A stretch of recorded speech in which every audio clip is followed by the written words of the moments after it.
Hey traders, Raghee here, and in this free video let's talk about gold for a moment because this is probably one of the more popular questions that I get in the chat room, and the idea here is to be able to continue to buy gold within the context of this uptrend. Now, if you're looking at gold, if you're looking at GLD, the conversation is the same. This is just the ETF alternative to the full-size gold contract. Of course, there's also micro gold.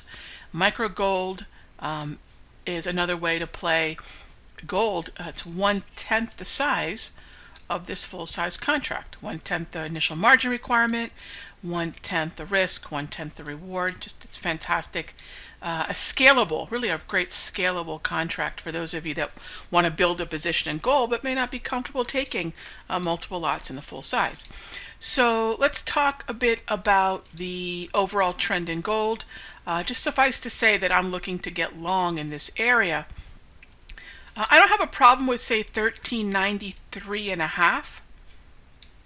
That's where the 21 EMA is right now, right here. But I'm perfectly content with, say, an 87.5 down to, quite frankly, even 68.5. So it's a wide range, but remember that gold has, give or take, a pretty wide DPMR. What is that? That stands for Daily Price Movement Range. And let me show you what the DPMR is for gold. And I do have the window here somewhere. Let me grab it here. But the important thing to remember, oh, you know what? Let's just pull it up here. All right, so here's your DPMR in gold.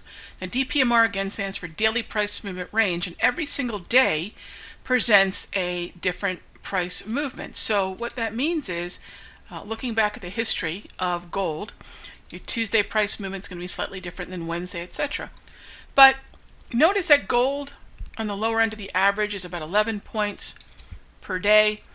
On the upper end is about 18.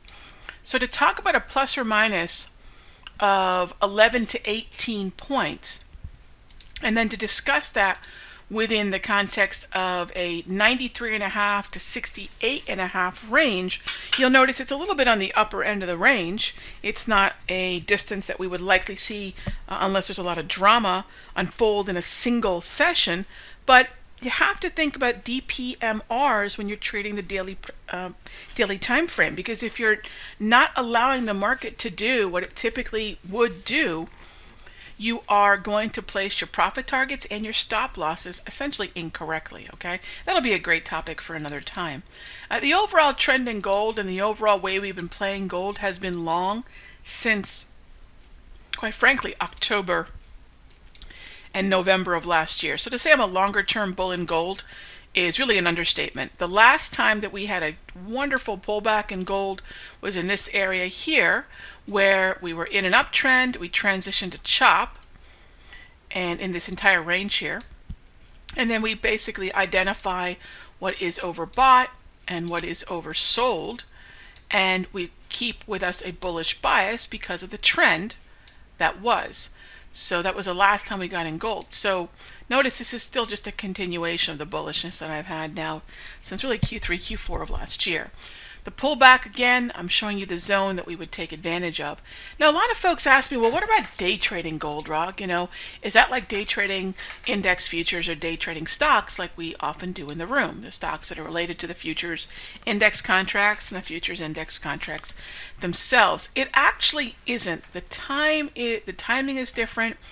I still want to pay attention to the overall trend, but it's not necessarily the same. In fact, for those of you that want to get put on the right track of day trading gold, start off by treating gold as a currency, not as a precious metal.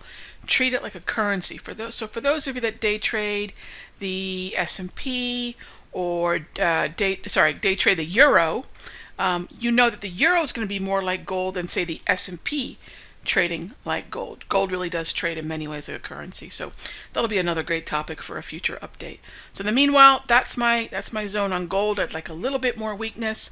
And in the premium video, we will talk about corn, bonds, that big move in crude oil, as well as other positions we're building in healthcare and also follow through in things like the crude and the oil explorers related to that big sell-off in crude. All right, gang, I'll see you in the next update.